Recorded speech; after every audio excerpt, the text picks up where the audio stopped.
Hello and welcome to The Gaggle, where we challenge and, if necessary, destroy media narratives. I'm George Samueli. With me today, of course, is co-founder of The Gaggle, Peter Lavelle. So, Peter, on Monday, the president of Serbia and the prime minister of Kosovo met in Brussels as part of a dialogue, and sponsored by the EU and supported by the United States. And the two sides were presented an agreement on normalizing relations. And as was to be expected, all of the concessions were to come from the Serbian side, because, of course, that's what the EU wants. The EU desperately wants this problem with Serbia and Kosovo resolved, and then Kosovo shoved into NATO, and then, down the road they can get into the EU. I mean, ideally they'd like Serbia in NATO, but that may be just a bridge too far at the moment.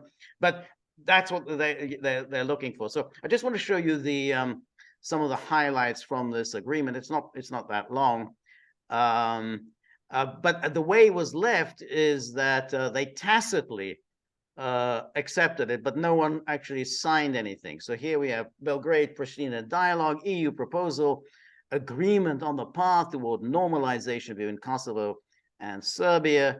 And then this is quite hilarious. This is the preamble, and it says, aware that the inviolability of frontiers, respect for territorial integrity and sovereignty, and the protection of national minorities are a basic condition for peace.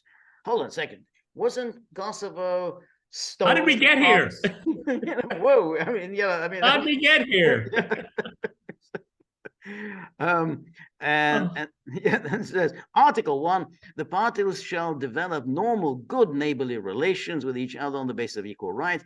Both parties shall mutually recognize their respective documents and national symbols, including passports, diplomas, license plates, and customs stamps. So it's basically a de facto recognition. I mean, if you recognize their passports, I mean, you're in effect recognizing them as a separate country.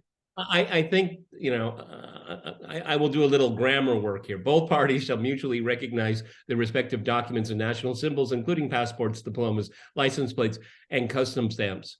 For now. For now, yes. For now, exactly. No, because once the agreement is signed, George, all that goes away. All that goes away. Absolutely right. And then it says, the parties proceed on the assumption that neither of the two can represent the other in the international sphere or act on its behalf. Serbia, I would have gotten up from the table and walked away. Sorry. Exactly. Me too. Serbia will not object to Kosovo's membership in any international organization. As I say, that's it. I mean, if you say you're no longer speaking on behalf of Kosovo, you're essentially accepting that it's independent of you. The interesting thing is, maybe we talked about this before, the fact that Serbia doesn't object to Kosovo's membership in any international organization, that doesn't really help Kosovo very much, because Russia objects to Kosovo's membership, and particularly when it comes to the United Nations, you don't get into the United Nations without the approval of the UN Security Council. Russia will not approve Kosovo's membership because it considers Kosovo to be stolen from Serbia at the point of a gun. It was because Serbia was bombed and Kosovo was stolen. And Russia will not accept this agreement as valid because, according to the Vienna Convention on Treaties, any treaty signed at the point of a gun is invalid. So they just say, we don't accept this. And so it isn't going to solve the EU, NATO, US problem about getting Kosovo into the international organizations. Well, look at the second one. Serbia will not object to Kosovo's membership in any international organization. Okay, so they get into NATO. We have a threat to NATO. Kosovo, right. our ally, our fraternal ally, and NATO member. Right. And that's I'm sorry, it's bullshit. Sorry. Yes. Yeah, absolutely. Absolutely. And then it says, Article 5, neither party will block nor encourage others to block the other parties progress in their respective EU path based on their own merits. Both parties shall respect the values referred to in Articles 2 of the Treaty of the European Union. Okay, George, you're on Article 5. What's the give for you, Serbia? I haven't seen it yet. Well, that's the interesting thing, is that there's really nothing here for Serbia in here, but except here it says both parties commit to establish a specific arrangements guarantees in accordance with the relevant Council of Europe instruments and by drawing on existing European experiences to ensure an appropriate level of self-management for the Serbian community in Kosovo and ability for Serbian service provision in specific areas, including the possibility of financial support by Serbia and a direct communication channel for the Serbian community and the government of Kosovo. The party shall formalize the status of the Serbian Orthodox Church in Kosovo and afford a strong level of protection for the Serbian religious and cultural heritage sites. But you see, appropriate self-management means really nothing. I mean, they were talking about this association of municipalities, and I love the business about the financial support by Serbia, and Kosovo takes a huge slice of that. You know, yeah, you send some money. We promise it'll all go to the to these Serbian municipalities. Can you spell Western Union there, George? Yeah, exactly. That's the Western Union model. Okay, all right, but George, okay, I don't know. This is such EUEs. Okay, fine. Article 7. What's the penalty if it's not? That's exactly right. What's the penalty? That you're absolutely right, because this was already agreed to in 2013 as part of this dialogue. And then after the agreement, the Constitutional Court of Kosovo said, no, it's unconstitutional. And it was never enacted. That whole association of Serbian municipalities was never enacted because, you know, Kosovo's Constitutional Court said it's unconstitutional. And the EU did nothing.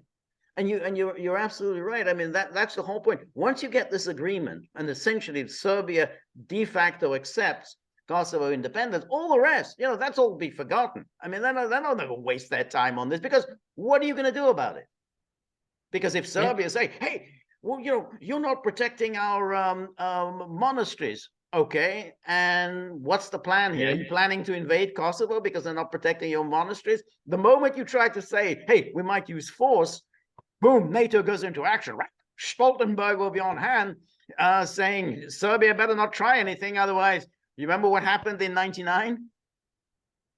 Exactly, George. I mean, as soon the ink doesn't even have to dry on the document, because the Kosovo government will just say, well, this agreement is all nice and fine, but it is in violation of our constitution. Sorry. Right. Exactly.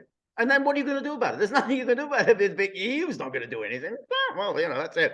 We got what we wanted, which is your recognition of Kosovo. That's it, George. Yeah, that's it. All the rest of it is verbiage. That's right. It's verbiage. Yeah, that's it. Yeah, exactly. Because, you know, we already saw that the moment the Serbs say, hey, we're very troubled by the way you're treating our, fellow Serbs, NATO goes into action. Serbia is threatening to use force against Kosovo. NATO's ready once again to let its bombs fly. So, well, no, George, but George, if hypothetically, if this was signed, you have to believe me, and I don't have to convince our viewers here. Everything to get Kosovo into NATO is already been done. Okay, right. And so as soon as this is hypothetically signed, right around the corner, NATO membership, and if Serbia threatens to do anything, right, even if it's in protection of Serbs in Kosovo, right. Article 5, Article 5. That's exactly right. That's Article 5. That's right. And then Serbia will be in the happy position of being surrounded by NATO member states. The only little chink there is Bosnia-Herzegovina, but they're still moving along those lines. So, but yeah, now, and then Article 8, the parties shall exchange permanent missions they shall be established at the respective government seat, practical questions, blah, blah. So permanent missions, so it's not quite ambassadors. So this is very funny. This is from a Politico article today about Serbia. And it says about opinion in Serbia, it says 4 months into Russia's war, a survey found that 51% of Serbs would reject EU membership, with only 34% saying they'd vote to join. And in that survey, Russian President Vladimir Putin topped the list of favorite leaders. Similarly, a July 2022 survey by New Third Way found that 66% of Serbs felt closer to Moscow than to the West, and 40% wanted an end to membership talks with the EU. Results also showed that 59% of Serbs blamed the West for the war in Ukraine, with 23% faulting Russia and 18% saying Moscow and West share responsibility. So this is really the problem the EU is having. They keep pummeling and pummeling Serbia, but the vote in Serbia just goes against them. I mean, they got these numbers are quite horrific for the EU. Well, George, I mean, look at these numbers for Serbia. They're comparable numbers to Ukraine prior to the coup in 2014. Yeah. So you know what that means, George? Regime change in Belgrade. Yeah, absolutely. And then here, and then he says, Politico says, so it isn't clear how Vučić can ditch Russia and wholeheartedly embrace Europe, even if he really wants them. No, it isn't really clear. Yeah, what a genius. Wow, that guy's smart. And then he says, but like his supporters, Vučić is still clearly bitter about losing Kosovo. He stresses that Serbs who experienced NATO bombing during the 1999 war can empathize with Ukrainians. You cannot hear a single bad word in Serbia about Ukrainians. I don't know about that. And then it says, but he also noted that Serbs see a double standard at play. That's quote, from the very first moment, we condemned what happened on February the 24th, and we have always been very supportive of the territorial integrity of Ukraine. And even today, I can confirm to you, yes, Crimea, Donbass, Kherson are all parts of Ukraine.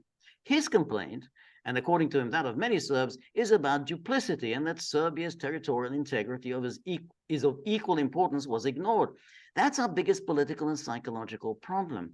But what Vučić doesn't seem to realize that there is no one in the world who is supporting Serbia's claim to Kosovo, with the exception of Russia. So you may think that you're being very cute, being consistent, but unless Russia prevails, you have no hope ever of winning anything in Kosovo. So the idea that you think that, oh, well, I'm being really consistent here, so well, this is bad and this is bad. Look, you have one shot. So the Serbs have one shot, which is Russia prevailing in that war, and even that is not a great shot. But that's our own one. So Serbia has no choice other than to support Russia. Well, small countries, if you have an ally that sits on the Security Council, you've got some push. Okay, you've got someone that has got your back. But if you reject that and turn away from it, well, you're going to be swarmed, as George just pointed out. If Kosovo, and it will eventually be part of NATO, and then Serbia is essentially surrounded, okay? And that's the whole point, everybody. Nobody gives a rat's ass about people of Kosovo. It doesn't matter to these people. That's right. And the whole point of being consistent in an argument. Oh, we're being consistent. Who is consistent? You think NATO is consistent? That I didn't think of that. Hey, we're pursuing an inconsistent policy. Wow. Don't tell anyone. Just keep that to yourself. Otherwise, people are going to turn against us because we're being inconsistent, because we're practicing double standards. Well, we can go to a conference, George, and sit across the table, and we can talk about being logically consistent, but that's pretty much divorced from geopolitics. Exactly. You think the Americans are worried? Wow, damn, I didn't think of that. I mean, it's like they've always claimed, well, we're for democracy. Oh, and they say, oh, look, you're being inconsistent. You're not always for democracy. You remember, NATO you know, had as its members, remember, the Greek colonels were members of NATO, Turkey under the generals were members of NATO, Portugal under the dictator were members of NATO. Whoa, you know, that was inconsistent. I wonder, you know, how did we live with that? Well, we live with it because we know that all of these claims about values and democracy and is all nonsense. It's all basically a rationalization for whatever America is doing at any particular moment. They take a Spanish fascist, a Portuguese fascist over a Soviet commissar any day of the week. Any day of the week. So, well, Ukraine, Donbass and Kherson, all part of, you know, Ukraine. In any case, you know, there's no real consistency there. I mean, there were actually different situations. Well, what is interesting here is that, and George is a preeminent expert on this, the West, the EU, Washington, they're just not going to let this go. They're going to keep whittling away. And we've been watching this ever since 1999. There's always an offensive against Serbia, okay? Yeah. And values have nothing to do with it. First principles have nothing to do with it. Self-determination has nothing to do with it. Again, all of these things have nothing to do about, you know, helping and protect the people of Kosovo. It doesn't. If you thought about it, George, if you thought about all of the people of Kosovo, you would probably, in your right mind, say, we got to back off and let these people work it out, okay? Because there's a lot of different kind of people in that place, okay? But no, it just like after the coup, you know, you have one definition of what it means to be Kosovar. You have one idea, and you automatically have an enemy. That's okay. Right. And this is what the EU has done. They've created enemies that were not there in the first place. Absolutely. And that was always the plan. In the 90s, they seized on Kosovo because they wanted to go after the Serbs. They saw the Serbs as proxies for the Russians. They wanted to push Russia out of the Balkans and out of Europe once and for all. And as long as the Serbs were there, and as long as they were led by kind of a nationalist, patriotic figure like Milosevic, the Russians would continue to exert influence. And that's why they wanted to they targeted Milosevic from the beginning. They used they used the Croatian nationalist fascists against him, the Islamists in Bosnia against him, and then they settled on the Kosovo Albanians. But that was the goal. The goal was always to crush Serbia in order to crush Russia. It was Russia was always the target. And to make uniform NATO membership first and foremost. That's okay. Right. Yeah. And then look, any government in Belgrade that hypothetically agrees to this, his or her days are numbered. The political party, the days are numbered, okay? And that sets the stage for instability. And then you have a colored revolution swoop in. Right. And then 2 weeks ago, 60% were against NATO membership. 2 weeks from now, 60% will be for it. We can guarantee you. Okay, we got all the media, we got all the parties, we got all the NGOs, all the captured kids. We'll have a sea change. Okay, exactly. That's exactly what they said. Absolutely. And whoever is still against NATO, well, they're obviously just Putin's agents. Russian interference in Serbia is now reaching serious levels. So we're getting opposition to NATO. Clearly, this is all being instigated by Putin. I mean, that's it. That's how you manipulate the media. You can arrest people, threaten people, terrorize them.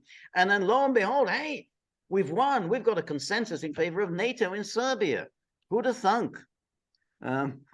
And then it says, no, we just gave you everyone. George and I just gave you the playbook. Okay, it's not hard to figure out. Yeah, and so thus Vucic's struggle over his quote difficult decision unquote involves his head, his heart, a lingering grudge about the Kosovo War, and as he himself acknowledged, a stubborn resistance to being manhandled into making a choice, an obduracy very much in line with the Serbian national character. He said. So that's as he's petting him on the head. Okay. So notice they kind of realize that the Serbs are not going along with Vucic. So, but they sort of rather like Vucic because at least Vucic is obviously on their side. But he, there's nothing much he can do because the moment you basically give up on Kosovo, you're done. I mean, the Serbs just aren't going to put up with it. So it's, he's a truly pathetic person. He goes to Brussels and says, "Oh, this was really tough. I couldn't sign the document." Well, why did you go to Brussels? What was the point of going there? What did you think was going to happen? They're going to say, "Hey, I've got a great wizard idea for you. Why don't we just forget about Kosovo? Let's put that aside. We'll just give you all the money you want and call it the quits." Because he desperately wants to be part of the club, George. Exactly. That's exactly right. Exactly what he wants. Right. Okay, yeah. It's elite co-optation, elite capture, and trying to have both things at once. Okay, no, these people are not magnanimous, George. They don't even know the definition of the word. No, you're absolutely right. That's exactly, he wants to be part of the club. I mean, he showed up at the Munich Security Conference. I mean, the one that pointedly didn't invite any Russians. He shows up there and he said, "I had a good conversation with Antony Blinken. It was good. It was productive. It was a fruitful conversation." I mean, what does that mean? I mean, what Blinken goes to the media and says, "Hey, you got to do what we tell you to do." And is that fruitful enough for you? Yes, that's very fruitful. Okay, so you're on the plantation now, but you can be a houseboy if you want. Okay, just sign this piece of paper. Okay, it's how hegemony works. Right. Okay, it's exactly how it works, and even to the point where your personal vanity is targeted, and this is obviously the case. Okay, that's right. Betray your people for us. That's right. Okay, Exactly, and we'll look after you. Exactly, we'll look after you. We'll give you some big job in some meaningless bureaucracy somewhere. Maybe we'll get you a cozy professorship in some obscure college in the United States, but you'll be well looked after. They probably won't, because they despise him so much. They probably won't look after him. Roadkill. Exactly, but they'll promise him, "Hey, you'll be safe. You'll have money. You'll have nice cars, nice houses. You'll be good." But yeah, that's what it is. They want to be member of this little club. As all the other the leaders of the Guaido, Saakashvili, Poroshenko, all of them. Okay, I'm really glad that George brought, again, doing his forensic work for us, because looking at that document, I mean, what did the Serbs get out of it? Nothing. Zero. That's the striking thing. Nothing, absolutely nothing. Some vague promises that, we'll look after your Orthodox Church and the monasteries. I mean, you have to promise to do that. Aren't just kind of supposed to do that anyway? I mean, isn't that part and parcel of anything? Any government or anywhere that you look after sacred buildings. Oh no, you will give you the Serbs. Oh, hey, we've got something out of it. We're going to be able to protect the Orthodox Church. That's wonderful. Well, the fact that they have to say they have to protect the Orthodox Church, which they will not do. They will not, exactly. Of course not. Okay. Yeah. It means the civil liberties of Serbs there are zero. Okay. Think about it logically. If you have to say, "Oh, we'll protect," when obviously you should protect anyway. Right. Yes. Okay. I mean, Muslims and Christians have been coexisting there for a very long time, and it was understood. You let each other's places of worship. That's untouchable territory. Leave it alone. Right. But of course, what was funny is that he was part of the famous Security Council Resolution 1244 in '99, that they would allow the Serbs to gain entry into Kosovo to protect the Orthodox Church and the monasteries, but of course that was never realized. That was just another vague promise. So just like this is just going to be promise. Yeah, we'll look after it. But what are you going to do if we don't look after it? Nothing. I mean, during the war, a lot of Orthodox churches were desecrated. What happened? Were they ever held account for it? No. Yeah. They were encouraged to do it. Exactly. Yeah, and you can forget about getting any compensation. There's not one penny for you. So yeah, I mean, so that's it. You're absolutely right. Nothing in it.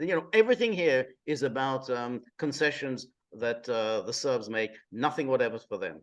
And so we can bring up the quote that John F. Kennedy cited after dealing with Khrushchev in Vienna. He said, dealing with Khrushchev is like, what is mine, and what is yours is negotiable. That's exactly what that. Yeah, exactly. So it is what is yours, and you know what's left of Serbia is what no one else claims on Serbia. So what no one else is interested, okay, you can have that. All right, everybody. This was a very good update. We anticipated this last week. It came about. I think George gave a very good forensic breakdown of it, and we were, I think, vindicated in expecting this kind of slop. Okay. Yeah, absolutely. All right, everybody. This is Peter and George. We are the Gaggle. We're on local, so please go to the Gaggle. Just a minute, bud. The Gaggle.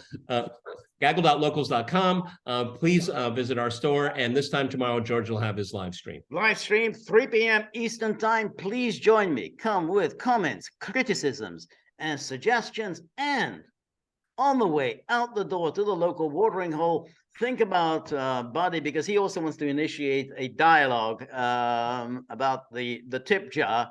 And he also wants to see concessions on our part and no concessions on his part. So, you know, to ensure that, you know, that we get a more equitable dialogue, you know, see if you can whip out a few bob out of your pocket, dunk him in his tip jar. That'll keep him happy. We're very grateful for all of your help and friendship and support. The more you're able to donate, the more of these videos we can make, the more we can improve the technology, and the more likely it is that Buddy will forget about the dialogue.